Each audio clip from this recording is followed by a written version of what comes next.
ओ नमो भगवते वासुदेवा। भगवानଙ୍କର ନରନାରାୟଣ ଅବତାର ହେଲା। ମୟୂର ବସି ରୂପ ଦେଖି ଲାଜେ ହୋଇ ଇଏ ଧମକି, କୋପ ନୟନେ ମୁନି ଜନ କାମକୁ କରନ୍ତି ଦହନ।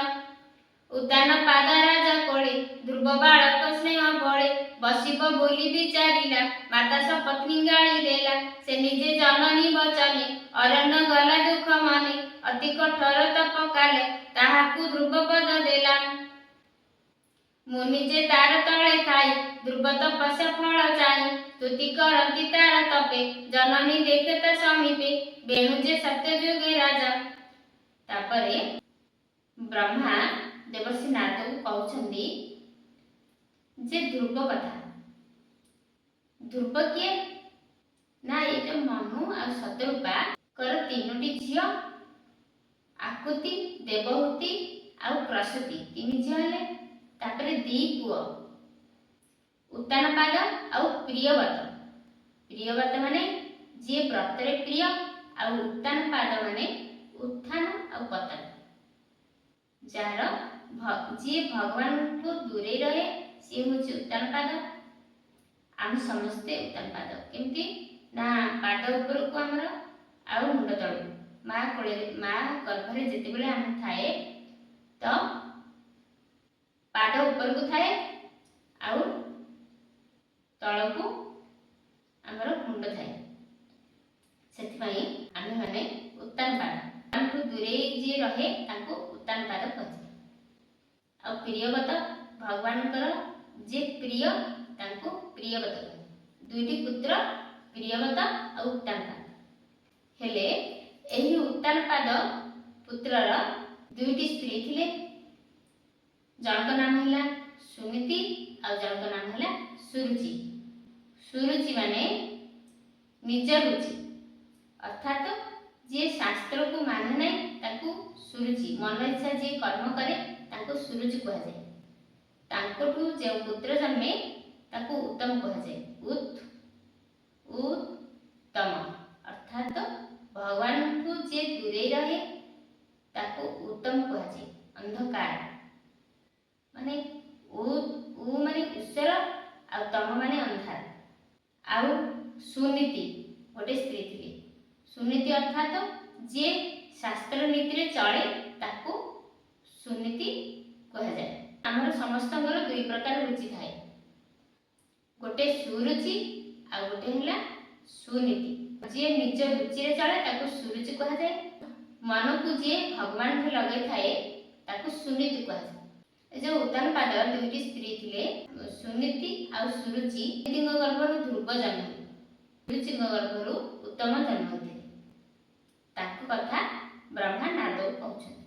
ଦିନେ କ'ଣ କରିଛି, ସୁରୁଚି ତାଙ୍କ ପୁତ୍ର ଉତ୍ତମକୁ ଆଣି ତାଙ୍କ କୋଳରେ ବସାଇ, ଉତ୍ତାନପାଦଙ୍କ କୋଳରେ ବସାଇ। ତାପରେ ସୁନୀତିଙ୍କ ପୁତ୍ର ଧ୍ରୁବକୁ ତାଙ୍କ ଧାତ୍ରୀ ଧରି ଆସି ସେଠି ଠିଆଉଥିଲେ। ତାପରେ ଧ୍ରୁବ ବି ହାତ ବଢ଼ାଇଲେ କୋଳରେ ବସିବା ପାଇଁ। ତାକୁ ନେଇ ବସେଇ ଦେଇଛନ୍ତି ତାଙ୍କ ଧାତ୍ରୀ। ତ ସୁରୁଚି ତାଙ୍କ ବାପାର କୋଳରୁ ଝିଙ୍କି ଆଣି ଫୋପାଡ଼ି ଦେଲେ।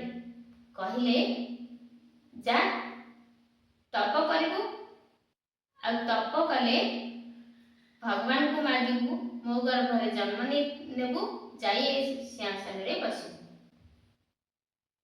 ବୋଲି କହିଲେ। ତୁ ଅଭାଗୀଙ୍କ ଗର୍ଭରେ ଜନ୍ମ ହେଇଛୁ, ସେଥିପାଇଁ ଏ ବାପାଙ୍କ କୋଳରେ ବସିବା ପାଇଁ ଯୋଗ୍ୟ ନୁହେଁ ବୋଲି ସୁରୁଚି ମାତା କହିଲେ ଧ୍ରୁବକୁ। ଉତ୍ତାନପାଦ ରାଜା କୋଳେ ଧ୍ରୁବ ବାଳକ ସ୍ନେହ ବଳେ, ବସିବ ବୋଲି ବିଚାରିଲା ମାତା ସପତ୍ନୀ ଗାଳି ଦେଲା। ତା ନିଜେ ଜନନୀ ବଚନେ ଅରଣ୍ୟ ଗଲା ଦୁଃଖ ମନେ, ଅତି କଠୋର ତପ କଲା ତାହାକୁ ଧ୍ରୁବ ପଦ ଦେଲା। ମୁନି ଯେ ତାର ତଳେ ଥାଇ ଧ୍ରୁବ ତପସ୍ୟା ଫଳ ଚାହିଁ। ତାପରେ ଧ୍ରୁବ ଯାଇ ତାଙ୍କ ମାତାଙ୍କୁ ସବୁ ଦୁଃଖ ଜଣାଇଲେ। ଜଣାଇବାରୁ ସୁନୀତି ମାତା ତାଙ୍କୁ କହିଲେ, ସୁରୁଚି ମାତା ଠିକ କହିଛନ୍ତି ଯେ ଆମର ପୂର୍ବ ତପ ନାହିଁ, ସେଥିପାଇଁ ଆମେ ସେ ନୃପ ସିଂହାସନରେ ବସିବା ପାଇଁ ଯୋଗ୍ୟ ନାହିଁ। ତୁ ଏବେ ତପ କର। ସେ ତପ ବଳରେ ତ୍ରୈଲୋକ୍ୟ ଉପରେ ଯେଉଁ ସ୍ଥାନ ଅଛି ସେହି ସ୍ଥାନରେ ଯାଇ ବସିବୁ। ମା ସୁମତି ଧ୍ରୁବକୁ ଶିଖାଇବାରୁ ଧ୍ରୁବ ଯାଇ ତପସ୍ୟା କଲେ। 6 ମାସ ଭିତରେ 7 ବର୍ଷର ଧ୍ରୁବ ଭଗବାନଙ୍କୁ ପାଇଗଲେ। ତାପରେ ସାଧୁସନ୍ଥ ମାନେ ବାଦ କହିଲେ ଆମେ ଆଉ ତପ କାହିଁ କରିବୁ? 6 ମାସ ଭିତରେ ଧ୍ରୁବକୁ ଦର୍ଶନ ଦେଇଦେଲେ। ଆମେ ଏଠି ବର୍ଷ ବର୍ଷ ଧରି ତପ କରୁଛୁ, ଅପେକ୍ଷା କରିଛୁ, ଭଗବାନ ଆମକୁ ଦର୍ଶନ ଦେଉନାହାନ୍ତି। ତାପରେ ଭଗବାନ ଆସି କହିଲେ ସବୁ ମୁନିମାନଙ୍କୁ ଯେ ଗରୁଡ଼ ପୃଷ୍ଠରେ ବସ।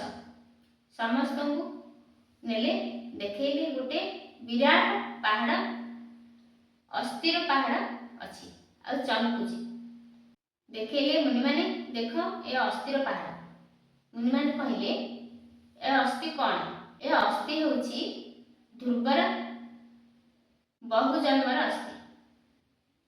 ଏତିକି ଜନ୍ମ ଧ୍ରୁବ ତପ କଲା ପରେ ତାଙ୍କର 6 ମାସ ବାକି ଥିଲା।